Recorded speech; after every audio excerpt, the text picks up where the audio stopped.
And for more insights, we're joined now in the studio by Ridzwan Rahmat. He's a senior defence and security analyst at IHS Janes. That's a security consultancy.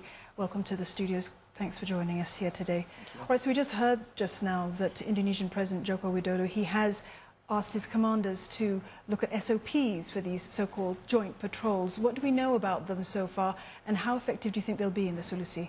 Well, I don't think it will be a joint patrol. From what I understand, it will manifest as a coordinated patrols instead. And let me explain the difference between a joint patrol and a coordinated patrol.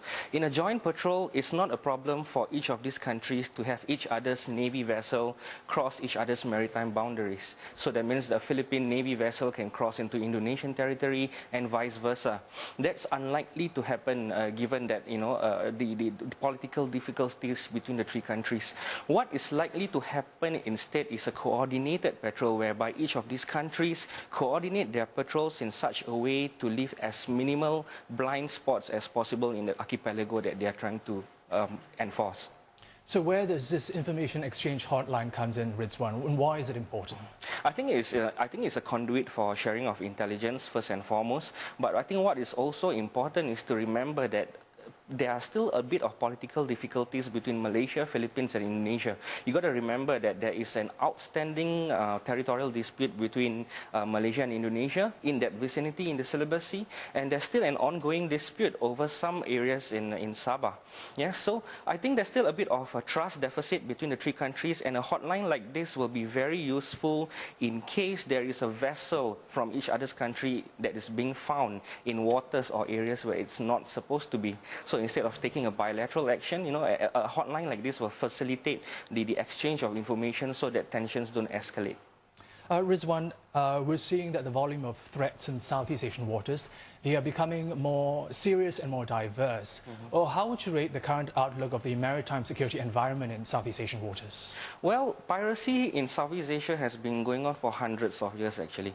So one of the reasons to this is because the Southeast Asian waters is very conducive to hit and run attacks because of the numerous archipelagos, a lot of safe harbors, thousands of islands. So piracy and maritime crime is actually a legacy in this particular area. But what we are seeing in the past few years is actually an escalation that goes into kidnappings and kidnaps for ransom. So one of the factors that have contributed to this is, of course, Abu Sayyaf, which has just pledged its loyalty to the Islamic State.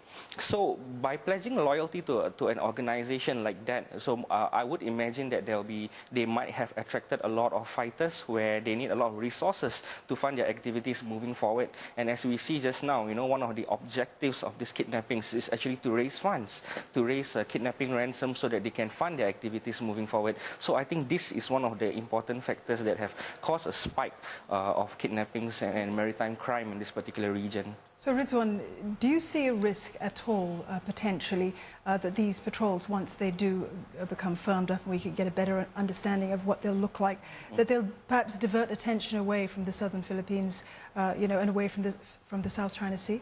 Yeah, I mean, as it is, a lot of these countries, Malaysia, Indonesia and the Philippines, their resources are very stretched. Okay, they don't have the manpower, they don't have the vessels that are serviceable to patrol all the areas that they need to patrol. And the South China Sea is one of the areas which has fanned nationalistic sentiments in the past, and it will continue, to be an area of demand.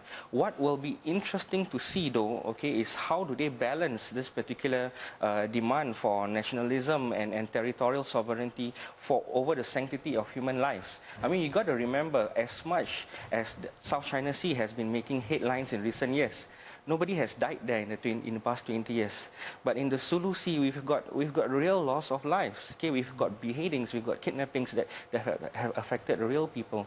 So I think it will be interesting to see how pragmatic these countries will be in the years moving forward, and how they are going to divide their priorities between the South China Sea and the Sulu and Sulawesi Seas. All right, thank you very much, Ridzwan, for that perspective. We've been speaking there to Ridzwan Rahmat. He is a senior defence and security analyst at IHS Janes. That's a security consultancy.